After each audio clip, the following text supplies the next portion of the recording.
I talk a lot about players on this YouTube channel, and hardly ever about coaches. I mean, players are what you guys are interested in, right? But I'm talking about a coach today, and the reason for that is because this coach is going to be leading a new team headed up by some of the world's best up-and-coming players, particularly Jalen Green and Soto. And the man for the job is former Laker Brian Shaw.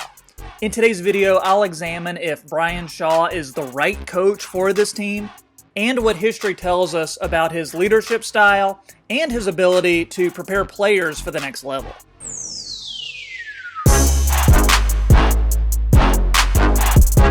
How's it going, everybody? This is Troy, and in today's video, I'm talking about Jalen Green and Soto's new coach, Brian Shaw.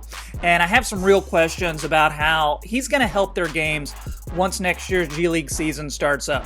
First, though, if you enjoyed this video, click the thumbs up button. Also, subscribe to the channel as well. And while you're at it, check out some of my other videos while you're here too. I talk about all kinds of things related to basketball and the NBA in general. We've got a goal of 5,000 subscribers by the end of this month, so definitely help me out if you can. We are so close, we're almost there.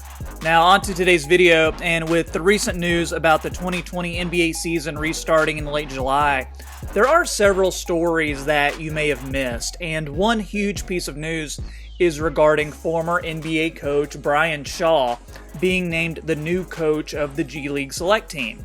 For those of you who don't know, the G League Select Team will debut during next year's G League season. It was created to help in the development of elite high school recruits who are skipping college, and this team will play against other G League squads as well as against international clubs. Some names that have already been confirmed for next season's roster include 5-star recruits Daishen Nix and Isaiah Todd, 7'2" Filipino phenom Soto, we've talked all about him on this channel, and potential 2021 NBA draft #1 overall pick Jalen Green. This team is loaded. So the selection of Shaw to head up the team is an interesting choice, and one I think deserves a deeper look. So to begin with, let's talk about Brian Shaw and see how he rose through the NBA ranks to earn this job with the G League Select Team. Shaw played 14 years in the NBA with 7 different teams. His greatest success, though, came later in his career when he won 3 NBA championships with the Los Angeles Lakers as a teammate to Kobe Bryant and Shaquille O'Neal.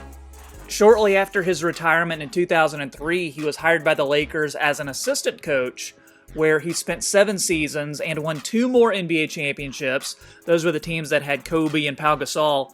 Then he spent 2 years as an assistant coach with the Indiana Pacers before getting his first head coaching job with the Denver Nuggets in 2013.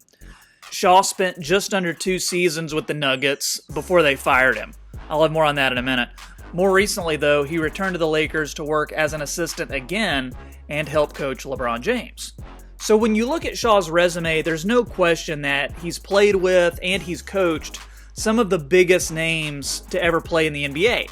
However, Shaw's failure to succeed as a head coach with the Denver Nuggets and his inability to get a head coaching job since then makes me question if he's really the best choice to lead the new G League Select Team. A 2015 article by SB Nation titled "Brian Shaw Dug His Own Grave with the Nuggets," gotta love that title, details Shaw's old-school coaching style, his inconsistent rotations, and his combative relationship with his players, especially point guards. And that right there makes me wonder about Daishen Nix. So Nix is the #3 ranked point guard in the country for the class of 2020, and a player that's expected to play a lot of minutes for the G League Select Team. So I wonder, how will his game develop under Shaw, who is also a former point guard himself?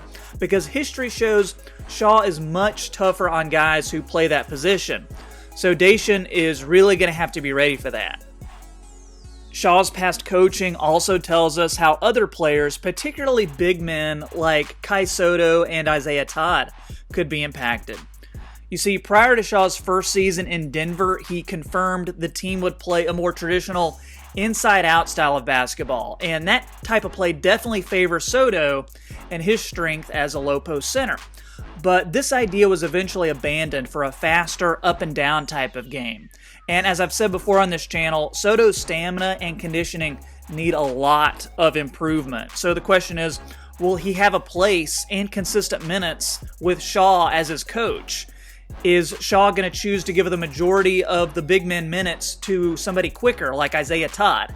It's a situation that's definitely worth monitoring. And then we come to Jalen Green, and honestly, he's far too talented to take much of a hit to his draft stock.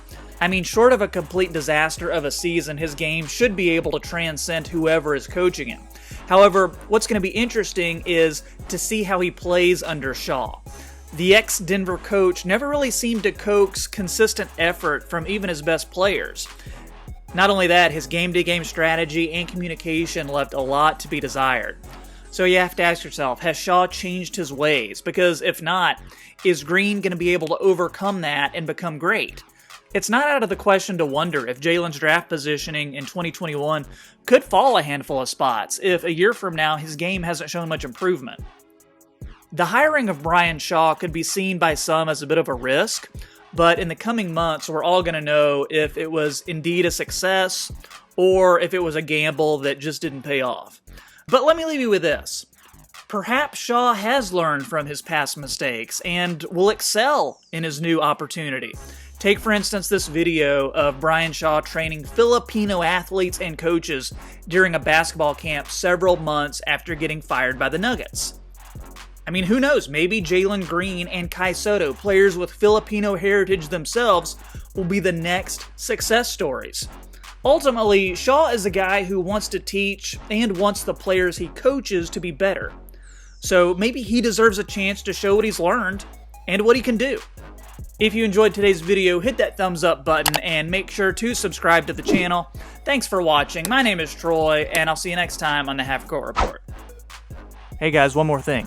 Here's some more videos to check out on the Half Court Report channel. I hope you like them, and thanks for watching.